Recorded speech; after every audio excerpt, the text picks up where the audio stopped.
Огромен успех направија фудбалерите на Академија Пандев кои во Струмица се враќаат со освоени 2 куп пехари. По Планево во Скопје, пандевци им одржаа лекција на вардаровите деца, најпрво кадетите, а потоа и младинците. Кадетскиот состав на Академија Пандев го освои купот на Македонија откако денеска во финалето ги совладаа своите врсници од Вардар во Скопје. Победата ја донесе Кристијан Трапановски во 88-та минута, на општо задоволство во таборот на пандевци и многуте струмичени кои ги бодреа на трибините.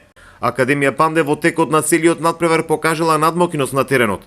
Во второто полувреме притиснале на половината на Вардар, чиј голман беше немокен пред ударот на Трапановски кој беше прецизен од 20 на метри. По кадетите, славијајќи младинскиот состав, во финалето оставија со 1:0 повторно против подмладокот на Вардар. Во тежок и страпувачки надпревар младинците на Академија Пандев со евроголот на Филип Михаилов донесоа радост и злато наградите на младите момци на Академијата, која во својата историја ја запиша и третата куп титула по неколкуте неуспешни финалиња во изминатите сезони.